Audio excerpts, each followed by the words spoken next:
Mr. Lazy by Roger Hargreaves.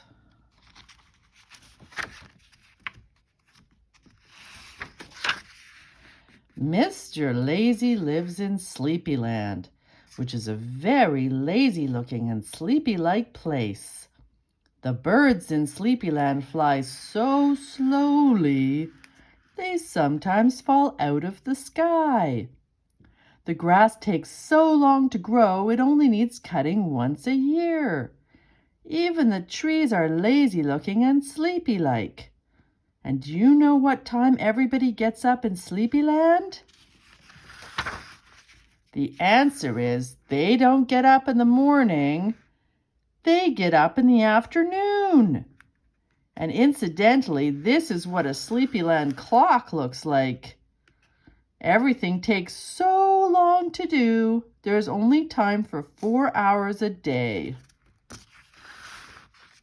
Anyway, this story starts with Mr. Lazy being fast asleep in bed.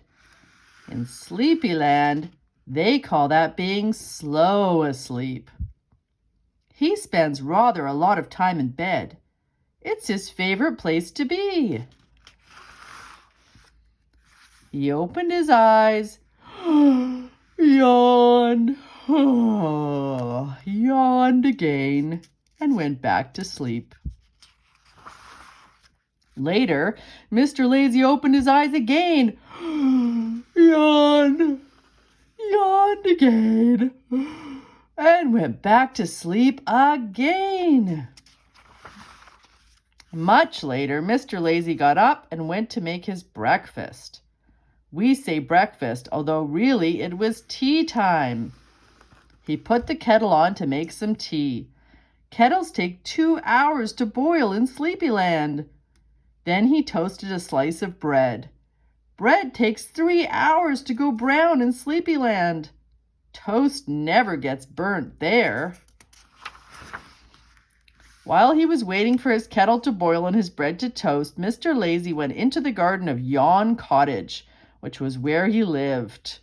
He sat down on a chair, and you can probably guess what happened next. That's right, he yawned and yawned again and went to sleep.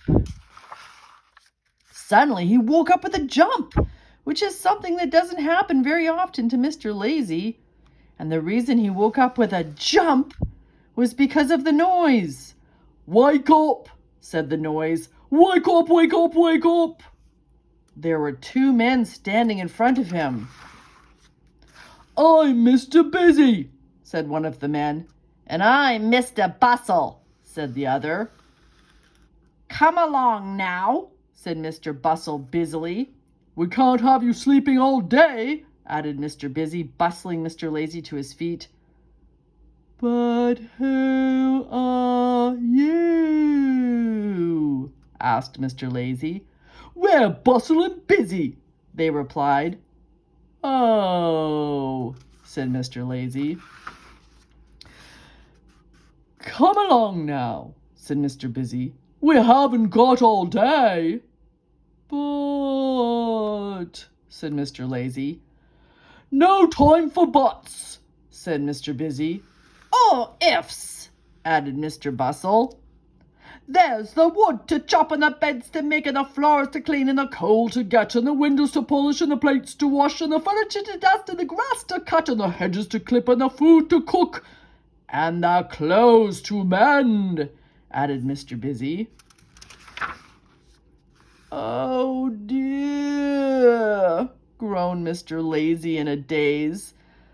"The wood to clean, and the beds to get, and the floors to cut, and the coal to cook, and the windows to make, and the plates to mend, and the furniture to chop, and the grass to wash, and the hedges to dust, and the clothes to clip." He'd got it all completely wrong. He was in such a daze. Then Bustle and Busy set Mr. Lazy to work chopping and making and cleaning and getting and polishing and washing and dusting and cutting and clipping and cooking and mending, not to mention all the fetching and carrying. Poor Mr. Lazy. "Now," they said when he'd finished, "it's time for a walk." And off they set on the longest walk Mr. Lazy had ever been on. Mr. Lazy is one of those people who never walks when he has a chance of sitting down and never sits down when he has a chance of lying down. But this day he had no choice. They made him walk for miles and miles and miles until he felt his legs must be worn right down to his body. Poor Mr. Lazy. When they arrived back at Yon Cottage, Mr. Busy said, "Right, now for a run." "Oh no," groaned Mr. Lazy.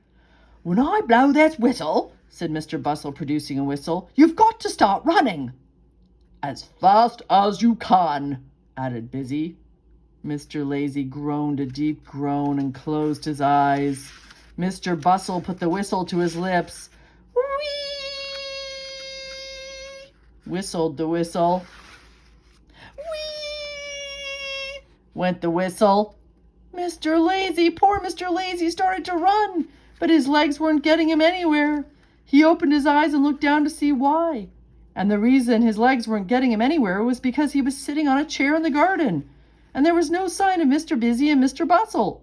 It had all been a terrible dream, and the whistle was the whistling kettle boiling in the kitchen.